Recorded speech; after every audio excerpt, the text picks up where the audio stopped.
ಹೇಳ್ತಾರೆ ಜಾತಕದಲ್ಲಿ ಆ ಪ್ರಾಬ್ಲಮ್ ಇದೆ, ಈ ಪ್ರಾಬ್ಲಮ್ ಇದೆ, ಈ ದೋಷ ಇದೆ, ಆ ದೋಷ ಇದೆ, ಬಟ್ ಪರಿಹಾರ ಯಾರು ಹೇಳಲ್ಲ.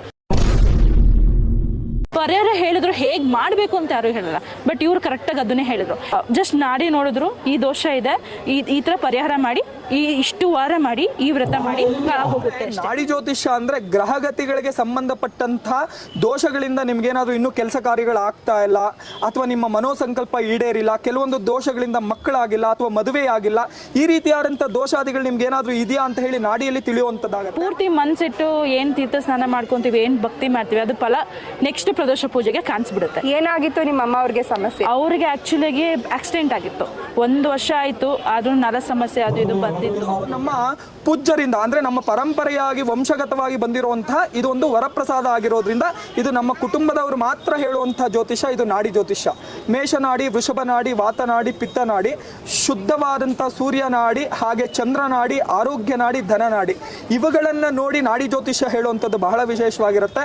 ಅದನ್ನು ನೋಡಿ ನಿಮ್ಮ ಪೂರ್ವಪರದಲ್ಲಿ ಏನಕ್ಕೋಸ್ಕರವಾಗಿ ಸಾನ್ನಿಧ್ಯಕ್ಕೆ ಬಂದಿದ್ದೀರಾ, ಮುಂದೆ ಏನಾಗಬೇಕಿದೆ, ಮತ್ತೆ ಯಾವ ಒಂದು ಅಭಿಷ್ಟಪೂರ್ವಕವಾಗಿ ನೀವು ಇಲ್ಲಿ ಸಾನ್ನಿಧ್ಯಕ್ಕೆ ಬಂದಿದ್ದೀರಾ ಅಂತ ಹೇಳಿ ನಾಡಿ ನೋಡಿ ಹೇಳುವಂಥದ್ದು ಬಹಳ ವಿಶೇಷ. ನಾಡಿ ಭವಿಷ್ಯ ಹೇಳ್ತಾರೆ, ನೀವೇನಾದ್ರು ಕೇಳಿದ್ದೀರಾ? ಹೌದು ಮೇಡಮ್, ಕೇಳಿದ್ದೆ. ನಾಡಿ ಭವಿಷ್ಯ ಹೇಳಿದ್ರು, ಗುರುಗಳು ಹೇಳಿದ್ರು. ಹೇಗ್ ಹೇಳ್ತಾರೆ ನಾಡಿ ಭವಿಷ್ಯ? ಹೇಗಂದ್ರೆ ಜಸ್ಟ್ ಕರೀತಾರೆ ಒಳಗೆ, ಅವರು ನಮ್ಮ ಕೈ ನೋಡಿ ಜಾತಕ ಪ್ರಕಾರ ಹೇಳ್ತಾರೆ. ಅದು ನಮ್ಗೇನೋ ದೋಷಗಳಿದೆಯಾ, ಏನಾರು ಕಾರ್ಯಗಳು ತಪ್ಪೋಗಿದೆಯಲ್ಲ, ಏನಾದ್ರು ದೇವರಲ್ಲಿ ಬೇಡ್ಕೊಂಡು ಅದು ನಿಂತೋಗಿದೆ ಅಂತ ಹೇಳಿ ಅವ್ರು ತಿಳಿಸ್ಕೊಡ್ತಾರೆ. ಅದ್ರ ಪ್ರಕಾರ ನಾವು ಕಾರ್ಯ ಅಲ್ಲಿ ಅವ್ರು ಹೇಳ್ದಾಗ ತರ ಮಾಡಿಸ್ಕೋಬೇಕು. ನೀವೇನಾದ್ರು ಹೇಳ್ಕೊಂಡ್ರೆ ಸರ್ ಇಂಥ ಸಮಸ್ಯೆಗೆ ನಾನು ಬಂದಿದ್ದೀನಿ ಅಂತ ನಾಡಿ ಭವಿಷ್ಯ ಕೇಳಕ್ ಬಂದಾಗ? ಇಲ್ಲ ಇಲ್ಲ ಇಲ್ಲ, ಆತರ ಏನಿಲ್ಲ, ಆತರ ಏನೋ ಕೇಳಲಿಲ್ಲ. ನಾನು ಡೈರೆಕ್ಟ್ ಆಗಿ ಹೋದೆ, ಅವ್ರು ನನ್ನ ಮುಖ ನೋಡಿ ಕೈ ನೋಡಿದೆ, ಅವರೇ ತಿಳಿಸಿದ್ರು. ಗಣೇಶನ ನೋಡಿದ್ರು, ಈ ಕಡೆ ತಿರುಗಿ ಹೇಳಿ ಡೈರೆಕ್ಟ್ ಆಗಿ ಅವರಷ್ಟು ಅವರೇ ತಿಳಿಸಿದ್ರು. ದೋಷ ಕಾಲ ಅನ್ನುವಂಥದ್ದು ಬಹಳ ವಿಶೇಷವಾಗಿರುವಂಥದ್ದಾಗಿರುತ್ತೆ.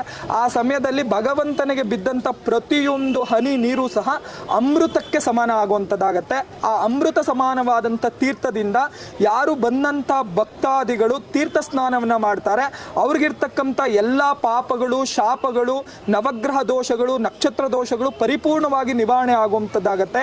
ಪ್ರದೋಷ ಅಂದರೆ ಪಾಪಗಳ ಪರಿಹಾರ ಅಂತ ಹೇಳಿ ಯಾರೇ ಬಂದರೂ ಆ ಪ್ರದೋಷದಲ್ಲಿ ಪಾಲ್ಗೊಂಡು ಭಗವಂತನ ಸೇವೆಯನ್ನು, ಆ ಭಗವಂತನ ಪೂಜೆಯಲ್ಲಿ ಪಾಲ್ಗೊಳ್ಳೋದ್ರಿಂದ ಅವರ ಪಾಪ ಕರ್ಮಗಳೆಲ್ಲ ನಿವಾರಣೆಯಾಗಿ ಅವರ ಮನೋಸಂಕಲ್ಪಗಳೇನಿದೆ, ಆ ಇಷ್ಟಾರ್ಥಗಳೆಲ್ಲ ಏನಿದೆ, ಅದು ಈಡೇರುವಂಥ ಅನುಗ್ರಹಗಳು ಖಂಡಿತವಾಗ್ಲೂ ಲಭಿಸುವಂಥದ್ದು. ಜಾಬ್ ಬಾರಿ ಸಮಸ್ಯೆ ಐತೆ ಮೇಡಮ್. ಎಲ್ಲಿ ಹೋದ್ರೆ ಜಾಬ್ ಸಿಗ್ತಾ ಇದ್ದಿಲ್ಲ. ಇಲ್ಲಿ ಬಂದೋದ್ಮೇಲೆ ಪ್ರದೋಷ ಮಾಡಿದ್ಮೇಲೆ ಜಾಬ್ ನನಗೆ ಸಿಕ್ತು ಮೇಡಮ್. ಏನ್ ಕೆಲಸ ಸಿಕ್ತು ಸರ್? ನಮಗೆ ಫೀಲ್ಡ್ ಕಲೆಕ್ಷನ್ ಜಾಬ್ ಸಿಕ್ತು. ಬಳ್ಳಾರಿಯಿಂದ ಬಂದಿದ್ದೀನಿ. ಬಳ್ಳಾರಿ. ಯಾವಾಗಿಂದ ಬರ್ತಾ ಇದ್ದೀರಾ? ನಾನು 1 ವರ್ಷದಿಂದ ಬರ್ತಿದ್ದೀನಿ ಮೇಡಮ್.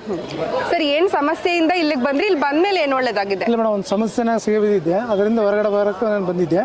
ನಾನು ಬಂದು ಫಸ್ಟ್ನೇ ಸರಿ 11ನೇ ದಿನಕ್ಕೆ ನಾನು ಸಕ್ಸಸ್ ಆಯಿತು.